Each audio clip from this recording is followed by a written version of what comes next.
From the studios at the School of Communication and Journalism, welcome to the Stony Brook Media Group's Halftime Report, presented by Tropical Smoothie Cafe. I'm Nicholas Seagobin.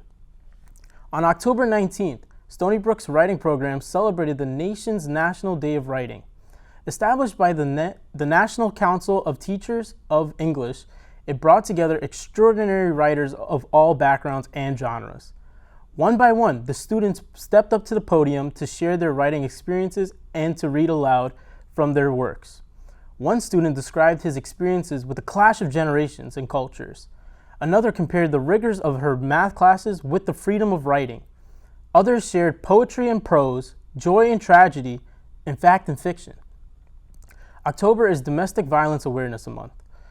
On October 25th, Stony Brook held its annual Take a Stand With Me walk. We go to Andrew Candio, who has more on the event. On October 25th, the Center for Prevention and Outreach held its annual Take a Stand, Walk With Me Domestic Violence Awareness event.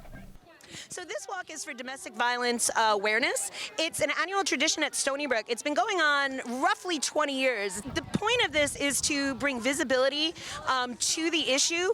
It's a taboo subject. Like, for folks who are experiencing it, there's so much shame and often a lot of blame, both coming from oneself and coming from the abusive person, saying this is your fault, this is why it's happening. So people, they're not talking about it when it's happening to them. And if someone sees like signs that it's happening to someone else, often it's sort of like, ooh, I don't know what to do, that might not be my business. So there's a lot of things that keep people kind of quiet even when they have concerns.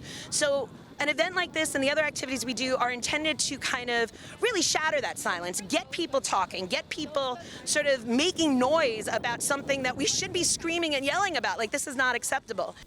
Students showed their support for ending all forms of relationship violence and supporting survivors everywhere. There was tabling with lots of information being displayed and distributed for people to be more informed on the resources available.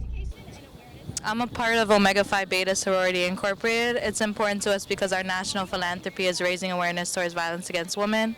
And I feel like we should take a stand towards domestic violence because it's a silent epidemic that we're going through. So it's important to be here today, a part of the Stony Brook community, and for our organization to be here. I'm Andrew Candio. We'll get you back to Nick in the studio.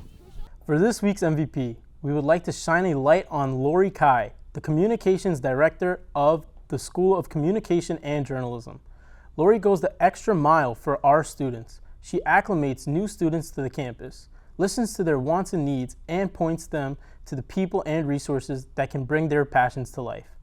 We would like to thank Lori for her hard work and dedication in creating a welcoming environment here at Stony Brook. That will do it for us in the studio. We will send it back to you for halftime stats and analysis right after this. Stay with us.